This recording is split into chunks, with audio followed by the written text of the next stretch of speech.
Good morning, everyone, and welcome to another episode of QuaranTEAtime with Celeste. I'm your host, Celeste Barbier, and today is episode number 121 for Wednesday, July 22nd in the year 2020. Yes, folks, it's still 2020. So here we have a tea. Let's start off with that.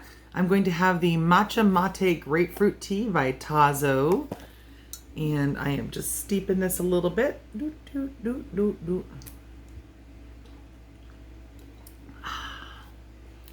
That's nice. I actually do get a nice little hint of that grapefruit in there.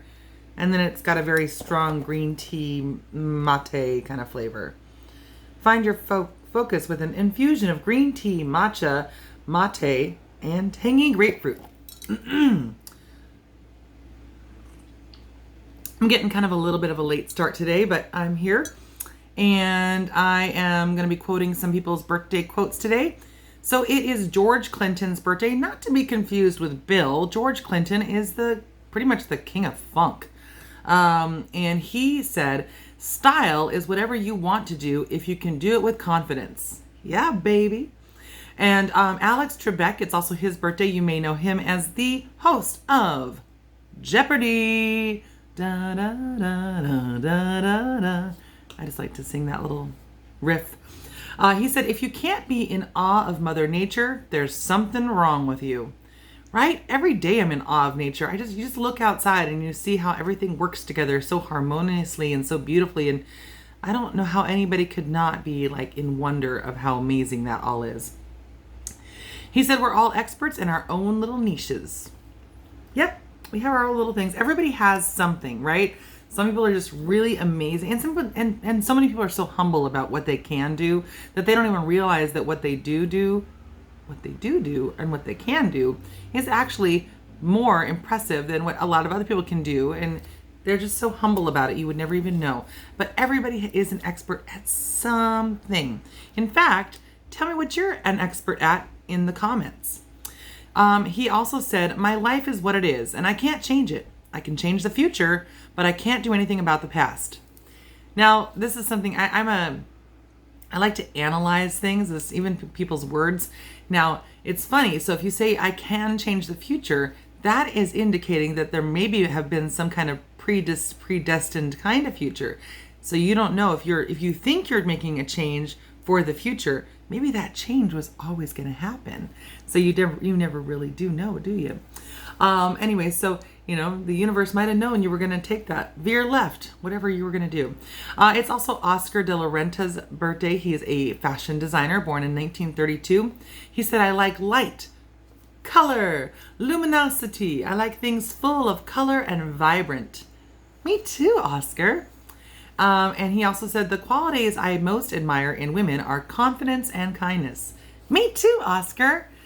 Yeah, definitely. Those are great qualities, and qualities that it's actually really refreshing when you find somebody, especially, I think kindness is very, very, a lot of people are kind. Confidence is a real tough one, and confidence without like crossing over into arrogance or into narcissism or into vanity. Just confidence in knowing who you are, your flaws, the things that are great about you, the things that need work, all of that combined and go, I deserve to be here. I deserve to be heard. I deserve to have a voice. And this is who I am. Take me as I am. And so also it is Emma Lazarus's birthday. She was born in the 1800s, but I forgot to write down what year. She's actually, you might recognize this first quote. I hope you recognize this first quote, even if you've never been to New York City and never gone to Ellis Island and never seen the Statue of Liberty, which all of those things I have never done. I've been through New York, but I haven't done anything in New York. But anyway, she is the one that wrote in a little placard that's at the bottom of the Statue of Liberty, give me your tired, your poor, your huddled masses yearning to breathe free. It's a great quote, right? And she also wrote, until we are all free, we are none of us free. Yes, Emma, This was a woman in the 1800s, and she knew this for sure. None of us are free until we're all free. It's true. All right, so then as far as the national days, today is National, excuse me, Italianos if I mispronounce this, but it's Panucci Fudge Day. I tried to say it right. Panucci fudge is like vanilla and cream and nuts and maple and sugar, of course. Fudge is always just too sweet for me to eat. I've never been able to do fudge, but it sounds good. Panucci fudge. So if you like maple and nuts together, that would be a great kind of fudge for you. It's also National Hammock Day. And actually it's funny because we've been driving around. I see some people have hammocks hung up in their yards or at the beach or whatever. It looks so inviting. My dad was a big hammock guy. He loved having his hammock set up in the backyard. And when we didn't have trees, he got one of those standalone hammocks. He just liked taking a nap in a hammock. It's also National Hot Dog Day. So while you're in your hammock, you might as well chow down on a hot dog if you want to be relevant with a little panucci for dessert. Panucci fudge. And last but not least, it is National Rat Catchers Day. Now, have you guys ever heard the story of the Pied Piper? You may have heard the word Pied Piper. In fact, the Pied Piper is used in a lot of songs and a lot of poems and a lot of, there's a lot of reference to the Pied Piper. But did you know what the Pied Piper was? So apparently the story started in Germany, where a lot of these little stories tend to be born, like little fables and whatnot. But this man who was very strangely dressed came into town, and he said that he could get rid of the town's rat problem by playing his little flute. Well, he played the flute and all the rats followed him and left the town. Well, the townspeople refused to pay him, and so they didn't want to give him any money. So what he did is he played his flute, and all the children came with him, and they left the town. I don't know. There could be little overtones of pedophilia or whatnot. Why would children be following this man out of town?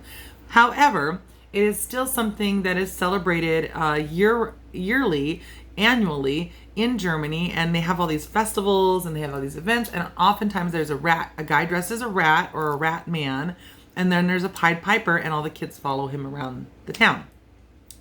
Very interesting.